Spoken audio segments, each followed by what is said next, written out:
अस्सलाम वालेकुम नाजरीन, तुर्की एक अजीम कौम की सरजमीन है। इसने मुसलमानों पर मगरबी अक़वाम की झलकारों का मुकाबला किया और आज तक अपनी आज़ादी को बरकरार रखा हुआ है।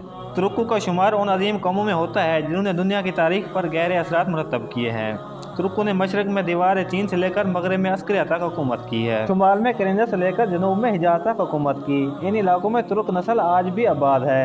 सल्तनत उस्मानिया दुनिया की तारीख की एक मजबूत और तवील उल मुद्दत सल्तनत थी। सल्तनत उस्मानिया एक बहुत बड़ी इस्लामी ताकत और सुपर पावर थी जिसने मशरक़ वस्ता, मशरक़ यूरोप और शुमाली अमेरिका के बड़े इलाकों पर 600 साल से ज़्यादा हुकूमत की। अनातोलिया में तुर्क कबैल के एक रहनुमा उस्मान अव्वल ने 1299 के आसपास सल्तनत उस्मानिया की बुनियाद रखी।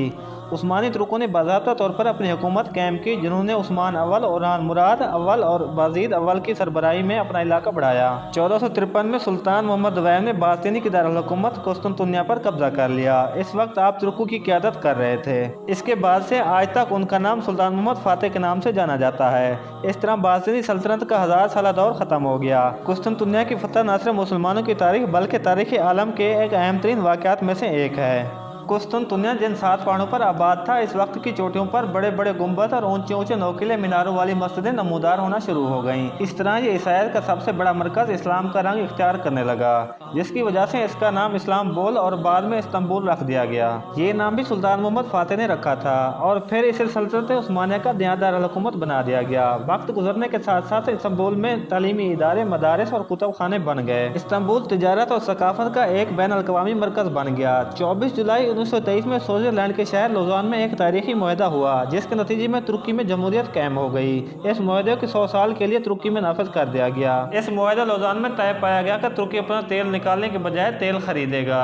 दोस्तों, मुआहदा लौज़ान पर हम आपको पहले भी आगाह कर चुके हैं। इस तरह सल्तनत उस्मानिया के विरसा को मुल्क बदर कर दिया गया। इस मुआहदे के बाद मुस्तफ़ा कमाल अतातुर्क ने पहली सदर की हैसियत से खिदमत सर अंजाम दी। उन्होंने मुल्क को तेजी से सेकुलराइज कर दिया। मुस्तफ़ा कमाल के बाद कई हुकूमतें आती और जाती रहीं और फिर एक नई सियासी कुव्वत पैदा हुई। रजब तय्यिब एर्दोगान की party justice and developmental party यानी कि माशी इस्लाहात के दौर का आगाज़ किया। उन्होंने तुर्की की यूरोपीय यूनियन में दाखिली और सियासी मंजरनामे में फ़ौज की मुदाखलत को कम किया। दोस्तों, 2002 के इलेक्शन में तय्यिब एर्दोगान ने पहली बार पार्टी लीडर की हैसियत से शमूलियत इख्तियार की। उनकी पार्टी ने 34.3% की शरह से इलेक्शन को जीता। 2007 में जब तय्यिब एर्दोगान सदर के लिए नामजद हुए तो मुल्क में जगह जगह मुजाहरे होने लगे, एहतजाज रिकॉर्ड होने लगे और उन्होंने अपनी कुर्सी अब्दुल्ला गुल के हवाले कर दी। और फिर 2011 में उनकी पार्टी 311 सीटों से जीती और तकरीबन 52% की शरह से इनको कामयाबी हासिल हुई।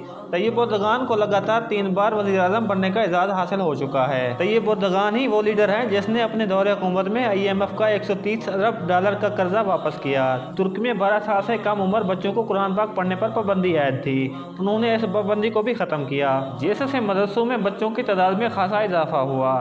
तुर्क सदर ने सिर्फ 1 साल में 2000 नई मस्जिदें तमीर करवाईं और बाद मसाजिद को दोबारा खोला गया। तुर्की में खवातीन दौरान ड्यूटी हिजाब नहीं कर सकती थी, लेकिन आज ये पाबंदी खत्म हो चुकी है और ज़र मुबालग ज़ख़ायर $26 अरब से $150 अरब से तजावुज़ करवाए। मुल्क में 26 नए एयरपोर्ट तमीर करवाए। दुनिया में साफ सैलों का एजाज़ पिछले 7 सालों से तुर्की के पास है। रजब तय्यिब एर्दोगान के दौरे हुकूमत में बिजली और गैस की लोड शेडिंग को खत्म किया गया। तुर्किश एयरलाइन को दुनिया की 7वीं बड़ी एयरलाइन का दर्जा हासिल है। दोस्तों, साल 2023 का दुनिया को बेचैनी से इंतजार है, क्योंकि तुर्की 100 साल मुआहदे से, जिसे मुआहदा लौज़ान कहा जाता है, वो खत्म हो रहा है। मुआहदे के खात्मे से तुर्की एक आलमी ताकत के तौर पर उभर सकता है, जिसकी वजह से अमेरिका और मुसलमानों के दुश्मन ममालिक में अफरा-तफरी का आलम है, क्योंकि इनको डर है कि कहीं मुसलमान इकट्ठे होकर पूरी दुनिया पर गालिब न हो जाएं। इस वजह से अमेरिका तुर्की की तरह तरह से धमका रहा है, जो तुर्की को 2023 से कबल कमज़ोर बनाने में लगा हुआ है। लेकिन तुर्की के सदर तय्यिब एर्दोगान पक्के और सच्चे मुसलमान हैं, जो तुर्की और मुसलमानों के लिए नुमाया काम कर रहे हैं। तय्यिब एर्दोगान यहूद नसारा की धमकियों के आगे अपने मौक़िफ़ पर डटे हुए हैं। दुश्मन ममालिक तुर्की के हालात ख़राब करने की कोशिश में लगे हुए हैं। 2023 के बाद बहुत अहम तब्दीलियाँ होने वाली हैं, जिनकी तैयारी तुर्की पहले कर रखी है। साल 2023 में पूरी दुनिया में इनकलाब बर्पा होने वाला है। तुर्की रूस से दिफाई निज़ाम F-4100 खरीद रहा है। इस निज़ाम के निफाज के बाद तुर्की की हदूद में तुर्की की इजाज़त के बगैर कोई परिंदा भी पार नहीं मार सकेगा और अमेरिका इसे मुसलसल नाकाम बनाने की कोशिश में लगा हुआ है। अमेरिका की इन कोशिशों का तय्यिब एर्दोगान भरपूर जवाब दे रहे हैं। तुर्की के सदर तय्यिब एर्दोगान ने कहा है कि साल 2023 के बाद तुर्की पहले जैसा बीमार मुल्क नहीं रहेगा, बल्कि ये आलमी ताकत बनकर दुनिया की सरजमीन पर उभरेगा। नाज़रीन, तुर्की और पूरे आलम इस्लाम को 2023 का बेसब्री से इंतज़ार है। दोस्तों, अगर आपको ये वीडियो पसंद आई है तो वीडियो को लाइक कर दें और चैनल को सब्सक्राइब कर दें। मिलते हैं एक नई वीडियो के साथ, तब तक के लिए अल्लाह हाफिज़।